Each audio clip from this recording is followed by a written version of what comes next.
morning, mabuhay! Welcome to our episode for today, dito sa Tambayan ng mga Pilosopo.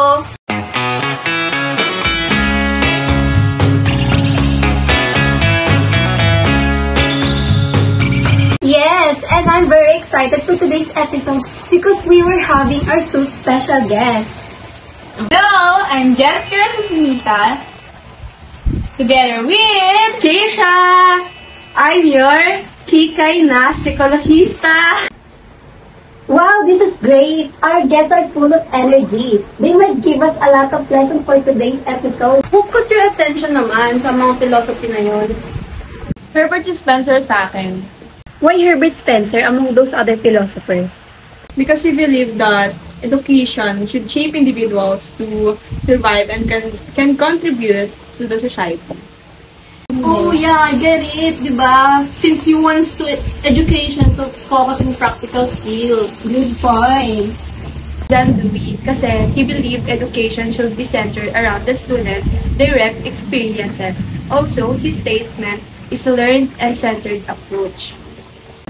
Is it like learning by doing? Like, for example, a student can write if you only show them how. If you only show them how and they don't try it on their own. Yeah, I totally agree. Upon knowing their perspective, I'm so eager to know what it would be look like if we merge their ideas into a modern education philosophy. Let's make a philosophy remix. It is most likely combining two words into more powerful and meaningful idea. Makes sense. Right. So, shall we use purposeful since Spencer's idea has something to do with the contribution of an individual to its society. It is more likely about having a goal for the greatest number.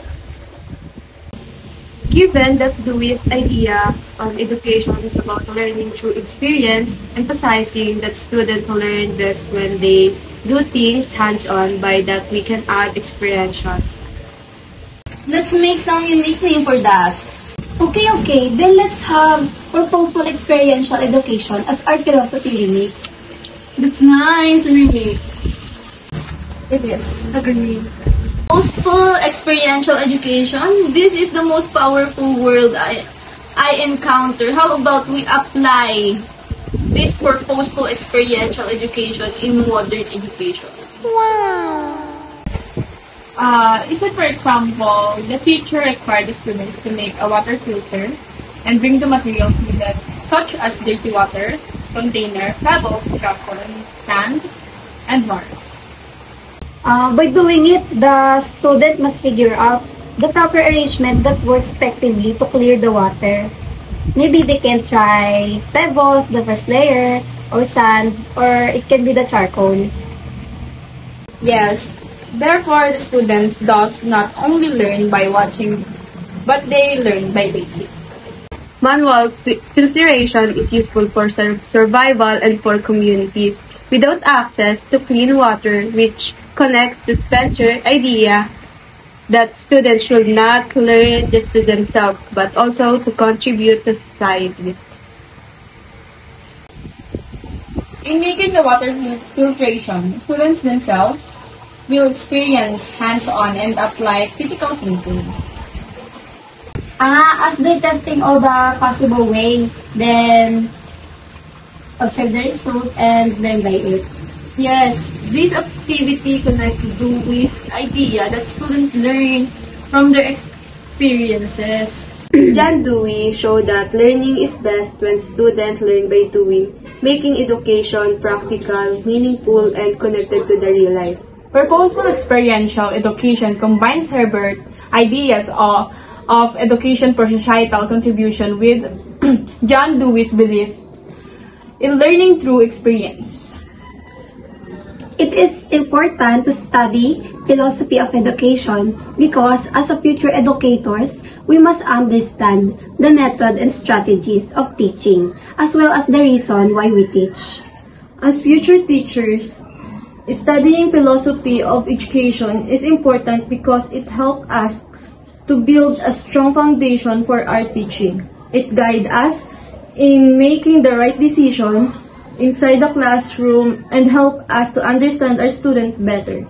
By learning different philosophies, we become more flexible and open-minded in our approach. It also learning and make positive difference in our student lives.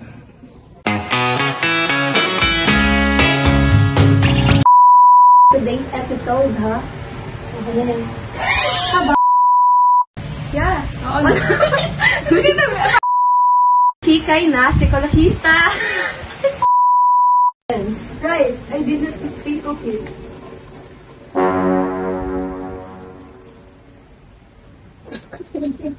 Ayaw nga pala. Special guest. Okay na yun. A goal for the greatest number.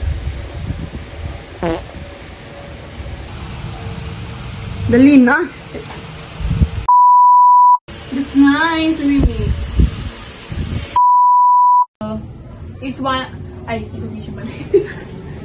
Tuloy-tuloy na. Sige, go. Student lives.